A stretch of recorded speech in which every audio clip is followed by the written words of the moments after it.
வணக்கம் மாணவ செல்வங்களே. நாம் அன்றாட வாழ்வில் நாம் பல பொருட்களை பயன்படுத்துகிறோம். நம் உணவில் கூட எலுமிச்சை,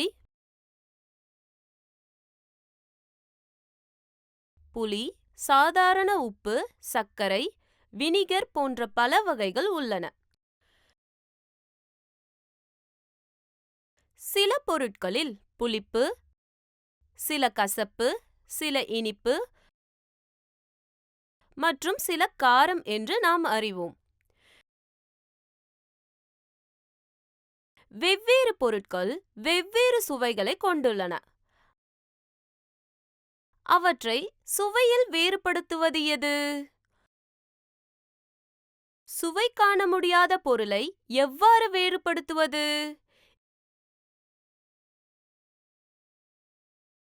இன்று இந்த காணொளியில் 7ஆம் வகுப்பு அறிவியல் பாடத்தில் இருந்து அமிலங்கள், காரங்கள் மற்றும் உப்புகள் என்ற பாடப்பகுதியில் நம்மை சுற்றியுள்ள அமிலங்கள், காரம் மற்றும் சில இயற்கை குறிகாட்டிகளை பற்றி அறிந்து கொள்வோம். கற்றுக்கொள்வீர்கள். இந்த பாடப்பகுதியின் முடிவில் நீங்கள் இதை பற்றி புரிந்து கொள்வீர்கள். அமிலங்கள், காரம், நம்மை சுற்றியுள்ள இயற்கை குறிகாட்டிகள், ரசாயன குறிகாட்டி. முக்கிய குறிப்புகள்: அமிலங்கள் அதாவது புளிப்பு சுவை கொண்ட அரிக்கும் பொருள். காரம் அதாவது கசப்பான சுவை மற்றும் சோப்பை தொடுதல் போன்ற பொருள். நிலைக்காட்டி அதாவது ஒரு அமிலம் அல்லது காரத்தின் முன்னிலையில் அது நிறத்தை மாற்றும் ஒரு ரசாயன கலவை. நடுநிலை அதாவது அமிலம் அல்லது காரம் இல்லாத பொருட்கள்.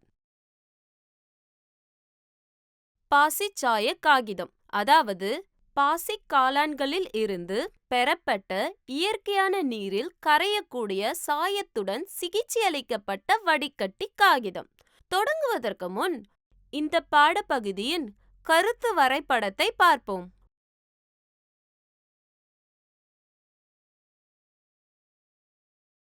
ஒரு பொருள் அமிலமா அல்லது காரமா என்பதை தீர்மானிக்க ஒரு செயல்முறை செய்வோம்.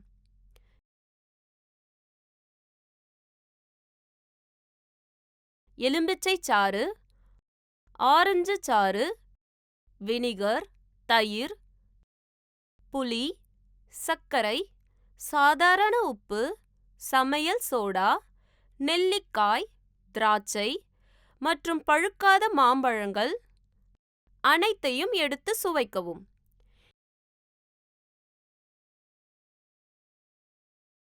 இந்த பொருளில் சில புளிப்பு, சில கசப்பு, சில இனிப்பு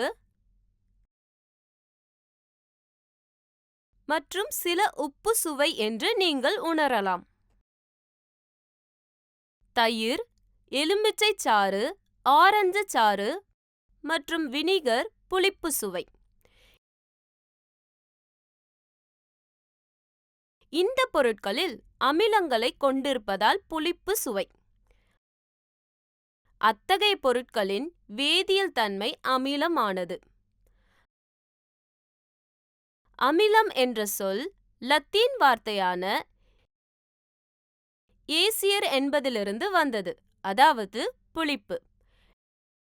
இந்த பொருளில் உள்ள அமிலங்கள் இயற்கை அமிலங்கள்.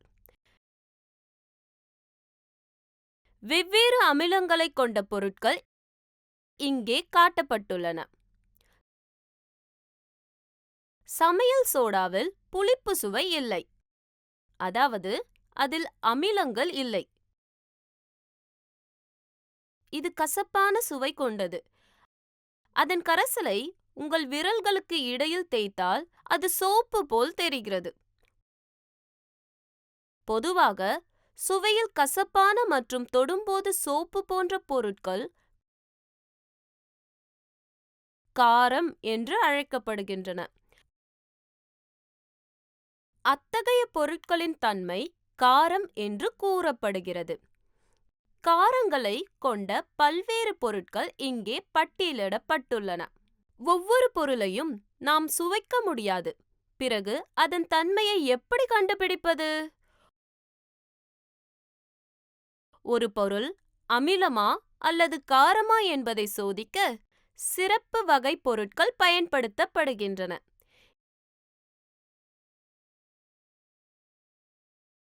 இந்த பொருட்கள் குறிகாட்டிகள் அல்லது நிலைக்காட்டிகள் என்று அழைக்கப்படுகின்றன.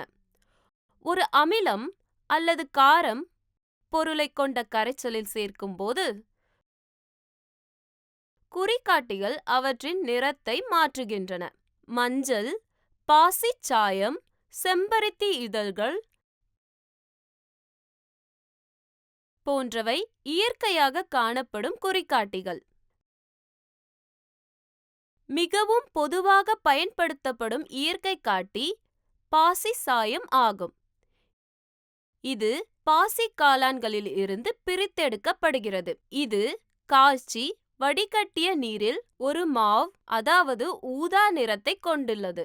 அமிலக்கரைசலில் சேர்க்கும்போது அது சிவப்பு நிறமாகவும் காரக்கரைசலில் சேர்க்கும்போது நீலமாகவும் மாறும்.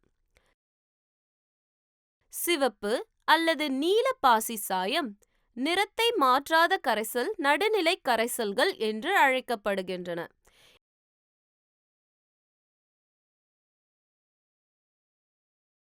இந்த பொருட்கள் அமிலம் அல்லது காரம் இல்லை.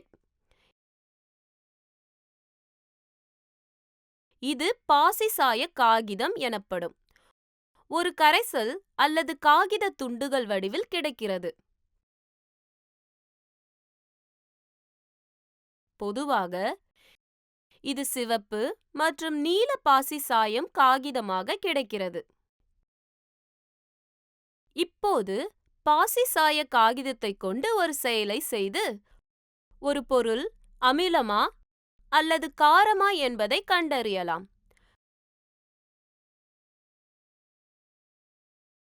சோதனை குழாயில் சிறிது தண்ணீரை எலுமிச்சை சாறுடன் கலக்கவும்.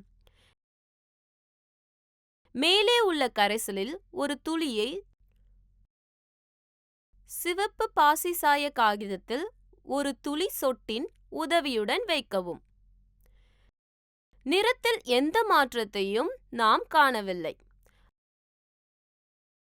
அதே பயிற்சியை நீல பாசி சாய காகிதத்துடன் மீண்டும் செய்யவும்.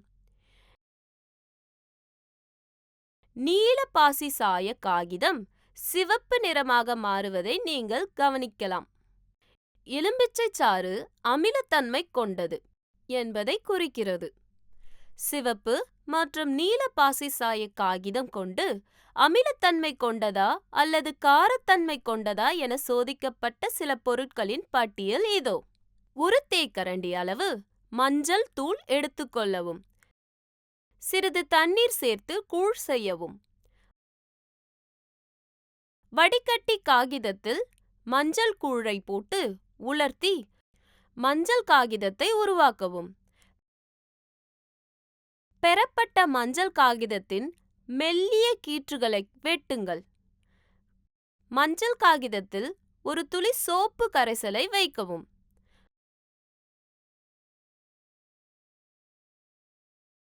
மஞ்சள் காகிதம் சிவப்பு நிறமாக மாறுவதை நீங்கள் கவனிக்கலாம். மஞ்சள் காரம் கரைசலில் சிவப்பு நிறமாக மாறும். மஞ்சள் அமில கரைசலில் எந்த விளைவையும் ஏற்படுத்தாது. மஞ்சளை குறிகாட்டியாக கொண்டு அமிலத்தன்மை அல்லது காரம் சோதனை செய்யப்பட்ட சில பொருட்களின் பட்டியல் இங்கே உள்ளது. சில செம்பருத்தி இதழ்களை சேகரித்து ஒரு குவளையில் வைக்கவும்.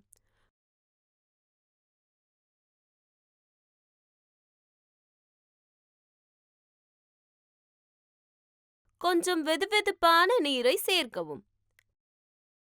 தண்ணீர் நிறம் மாறும் வரை கலவையை சிறிது நேரம் வைக்கவும்.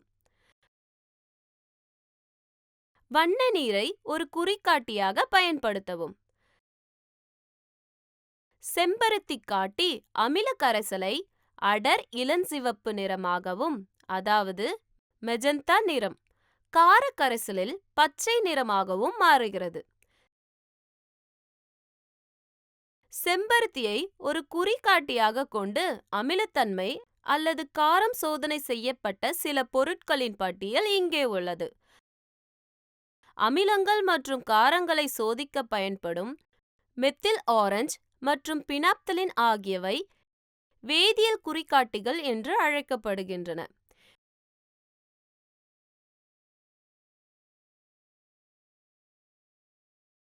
மெத்தில் ஆரஞ்சு அமிலங்களுடன் சிவப்பு நிறத்தையும் காரத்தில் மஞ்சள் நிறத்தையும் தருகிறது.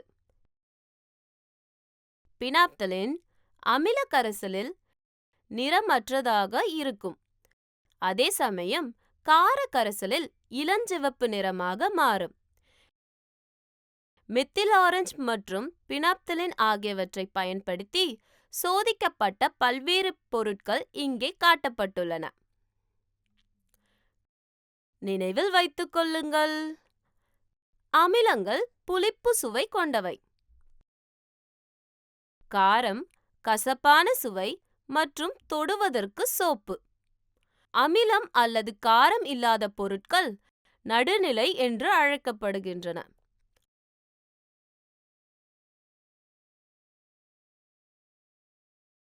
அமிலம், காரம் மற்றும் நடுநிலை கரைசலில் வெவ்வேறு வண்ணங்களை காட்டும் பொருட்களின் கரைசல்கள் குறிகாட்டிகள் என்று அழைக்கப்படுகின்றன. அமிலம் நீல பாசி சாயத்தை சிவப்பு நிறமாக மாற்றும். காரம் சிவப்பு பாசி சாயத்தை நீலமாக மாற்றும். மஞ்சள் காரம் கரைசலில் சிவப்பு நிறமாக மாறும் மற்றும் அமில கரைசலில் எந்த விளைவையும் ஏற்படுத்தாது. செம்பருத்தி காட்டி அமில கரைசலை அடர் இளஞ்சிவப்பு நிறமாகவும், அதாவது மெஜந்தா நிறம், கார கரைசல்களை பச்சை நிறமாகவும் மாற்றுகிறது. மெத்தில் ஆரஞ்சு அமிலங்களுடன் சிவப்பு நிறத்தையும் காரங்களுடன் மஞ்சள் நிறத்தையும் தருகிறது. பினாப்தலின் அமில கரைசலில் நிறமற்றதாக இருக்கும். அதே சமயம் கார கரைசலில் இளஞ்சிவப்பு நிறமாக மாறும்.